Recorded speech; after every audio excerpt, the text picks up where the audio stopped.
Hi, I'm Kimberly, and welcome back to my channel. It's Only Homeschooling. I'm a licensed professional counselor turned homeschool mom of one. Here at It's Only Homeschooling, I hope to encourage you with comfort and resources and recommendations to help you homeschool your child with learning differences. And today, I'm going to share with you our family's top 5 games that we play to help us with emotional regulation. The F word. Feelings. We all have them. Big, small, yucky, awesome. What do we do when our feelings get a little too big and we're not sure of how to handle them? Should we try to control our feelings? Feelings can't really be controlled. Feelings just are. Instead, we learn how to cope. We learn how to manage our feelings in a process we call emotional regulation. So what is emotional regulation? Well, it's learning how to recognize and name one's feelings. It increases awareness of one's needs. It's using healthy communication skills to get your needs met. It's monitoring big, powerful feelings and choosing how to respond to them instead of just reacting. It builds a coping skill toolbox and shows you situations where you can use it. And it's empowering. It helps you feel more in control and more self-confident as a person. Now, what emotional regulation is not is blind compliance to rules, denial of negative emotions at all. It's also not self-control at all times. Feelings, good, bad, ugly, or beautiful, we all have them. It's learning about how to manage your feelings, cope in a situation, learning how to respond versus react. And in the end, the basic goal is to build your self-esteem, that you can handle what comes your way, no matter how big or how small. If you'd like to learn more about the difference between reacting versus responding, click on a card that I've got somewhere up here for my The Power of the Pause video. And now on to our top 5 games for helping teach emotional regulation in your home. For children, their natural language is play. And February 6th through 10th is National Play Therapy Week. And if you want to bond with your child, speak their language. If you're the homeschool parent or, well, just parent in general of a child with learning differences, then you know all too well the pain that goes along with watching your child struggle with whatever their challenge happens to be, whether it's mathematics, whether it's reading with dyscalculia, whether it's reading with dyslexia. In our case, it's handwriting with dysgraphia. And emotional regulation goes along with our learning challenges. It also goes along with developmental coordination disorder, our other diagnosis. I have found that during these moments of challenge, there's a couple of different ways you can approach it. And I've done all of them. I have allowed my child to avoid whatever that task was for that day because I just couldn't face the tears. I couldn't face my own tears that were associated with it in asking him to do something that was a struggle for him. I have taken the opposite approach, completely other end of the pendulum, and tried to gently but firmly plow ahead with gentle encouragement, but with not necessarily the best results.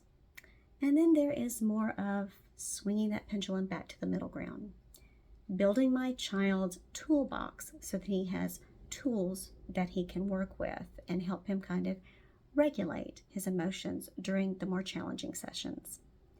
Part of these tools include accommodating lessons or modifying lesson plans as we need to in our homeschool, which that is the beauty of homeschool. I'm very grateful that we get to do that.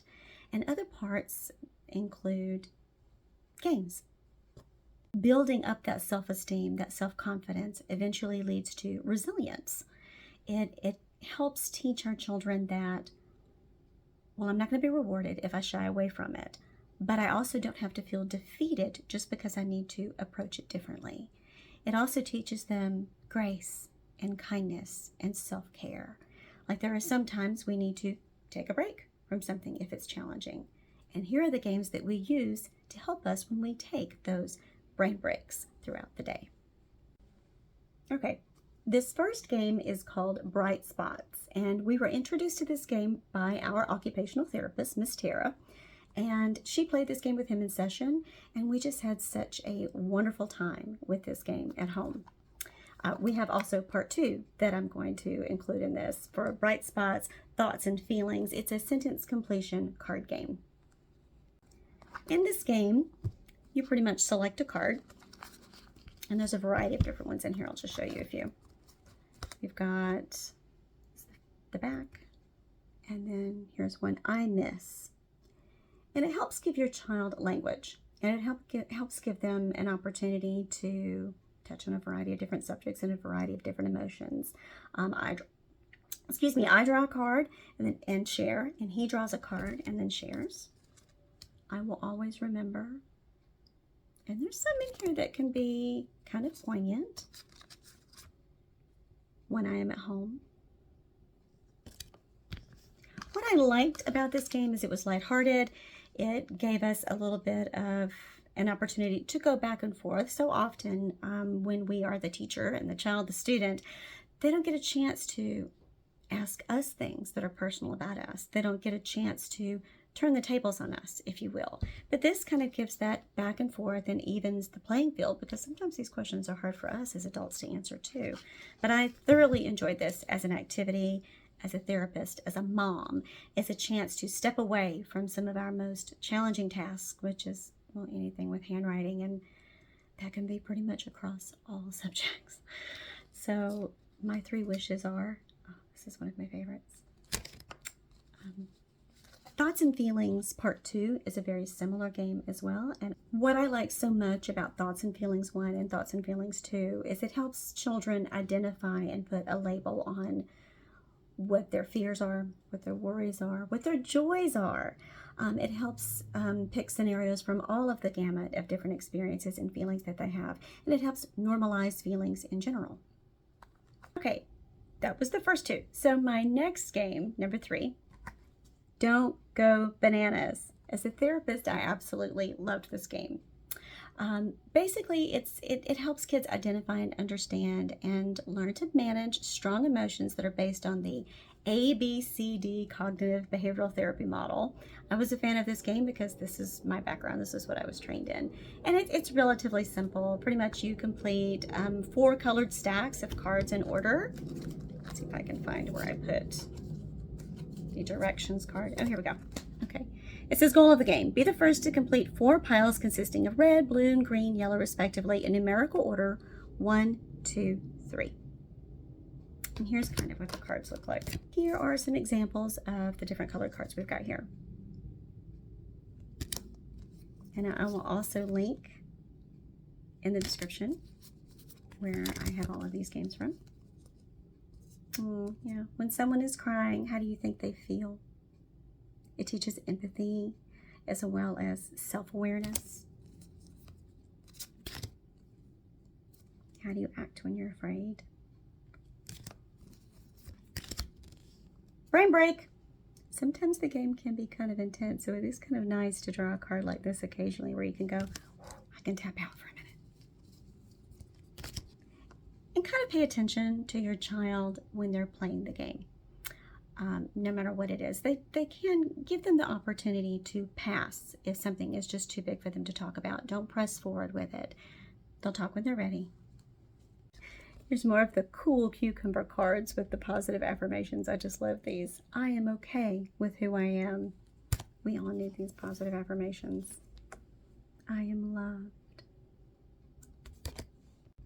To learn more about the ABCD cognitive behavioral therapy method or technique, click on the card up here in this video.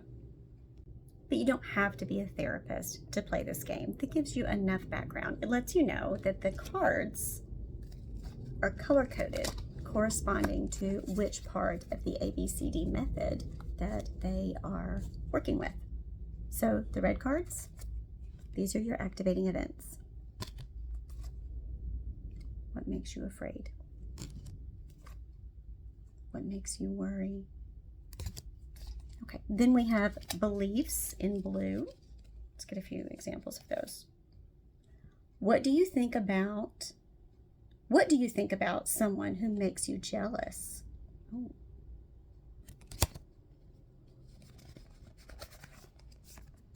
What do you think about someone who makes you mad?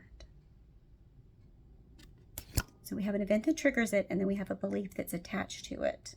Let's see if we can get into our consequences cards. If someone is crossing their arms, how do you think they really feel?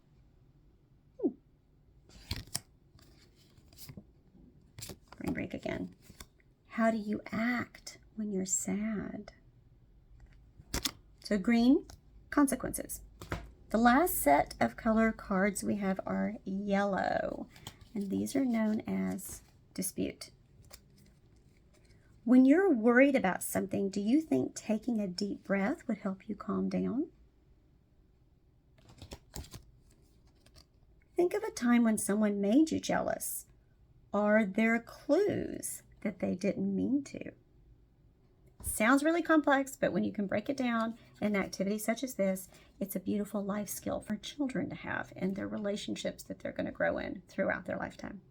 Okay, so thoughts and feelings 1 and 2 and Don't Go Bananas are great games, but they can be kind of heavy. They're very emotion focused. Let's switch gears a little bit and let's focus on some relaxation. So our number 4 game that we love is called Breathing Exercises Cards for Kids. It's basically to help children be calm. I am all about some relaxation training, and I'm all about doing it for the times when we don't actually need it. In fact, that is the time when you should practice it the most.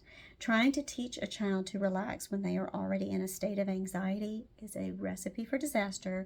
These are skills that have to be taught consistently, like anything else that you want to do well, during the times when you don't need it, so that you can recall them and use them for the times when you do need it. And again, what is the best way to teach? Through the child's natural language, the language of play. With these cards, I think it's best to practice them with your child. You're going to benefit from them just as much as your child is going to. And if your child is like mine, their love language might be quality time. I know my love language is definitely quality time, and my son's love language is definitely quality time. So doing these activities together are beneficial for both of you. What I like about the breathing exercise cards for kids is they're very simple, and there's some introductory information. Please read this first, of some breathing exercise tips. It kind of lets you know that this is a skill, as I was talking about earlier, that takes commitment and practice and consistency in order to hone and to do well. And like any other muscle that you want to build up your relaxation muscle so that you can learn how to use it to recall it during the times when you are really stressed, so that it's training. It's just like a firefighter and a police officer knowing what they need to do when they are faced in a crisis. This is your crisis, and this is your toolbox, and this is what you want to have stuck back there in the back of your mind, done so many times that it becomes rote.